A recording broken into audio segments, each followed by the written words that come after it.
নমস্কাৰ ছাত্ৰ ছাত্ৰীসকল, আপোনালোকক পুনৰবাৰ ৰেডিঅ এক্সপ্ৰেছ আসাম চেনেলত স্বাগতম জনাইছোঁ।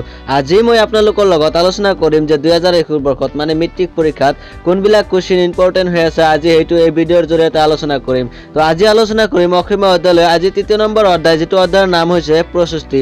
তো ইয়াৰ আগত আপোনালোকৰ ওচৰত এটা ৰিকুৱেষ্ট, যদি মোৰ চেনেলত নতুনকৈ আহিছে তেনেহ'লে প্লিজ চেনেলটো ছাবস্ক্ৰাইব কৰিব আৰু বেল আইকনটো প্ৰেছ কৰি দিব।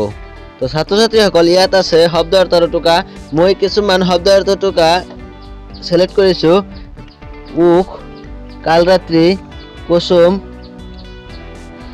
তেজী, টান, পৰিমল, ফুল্ল, বিহংগ, ৰঞ্জিলে, এইকেইটা শব্দ অৰ্থ মই সিলেক্ট কৰিছোঁ। এইকেইটা শব্দ অৰ্থ মোষ্ট ইম্পৰ্টেণ্ট বুলি ক'ব পাৰোঁ।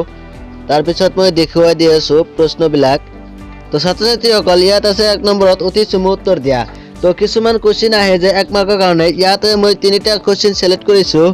ক নম্বৰত ৰঘুনাথ চৌধুৰী কি কবি বুলি জনা যায়, আৰু ঘ নম্বৰটো হৈছে মন্দিৰৰ উপেক্ষিত কি ফুলে প্ৰেম পৰিমল যচা বুলি কবিয়ে কৈছে, আৰু সেই ভিতৰত মই দেখুৱাই দি আছোঁ।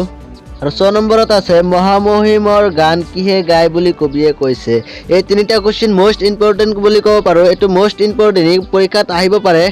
ইয়াত আৰু আছে 3 নম্বৰত কবিতাটোত কবিয়ে কিয় আৰু কাৰ প্ৰশস্তি কৰিছে, আৰু আছে 5 নম্বৰত প্ৰশস্তি কবিতাটোৰ মূল ভাৱ লিখা। এইটো মোষ্ট ইম্পৰ্টেণ্ট।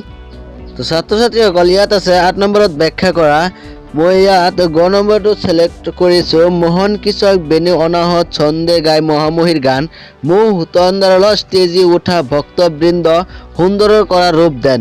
এইটো ইম্পৰ্টেণ্ট, এইটো 2021 বৰ্ষত আহিব পাৰে। তো ছাত্ৰ ছাত্ৰীসকল, ইয়াত আছে ভাষা বিষয়ক। মই এটা কথা আপোনালোকৰ ওচৰত ৰিকুৱেষ্ট কৰিম, যিটো 3 নম্বৰত কুৱেশ্যন আছে সমাৰ্থক শব্দ লিখা। এইকেইটা কুৱেশ্যন পঢ়ি যাবা, কিয়নো সমাৰ্থক শব্দ আহি থাকে মেট্ৰিক পৰীক্ষাত।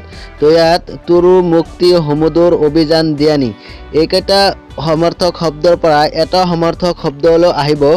তো ছাত্ৰ ছাত্ৰীসকল, আজিৰ সবিশেষ আলোচনা কৰিবলগীয়া এইখিনিতে। যদি মোৰ ভিডিঅ'টো ভাল লাগি থাকে তেনেহ'লে প্লিজ এটা লাইক দিব।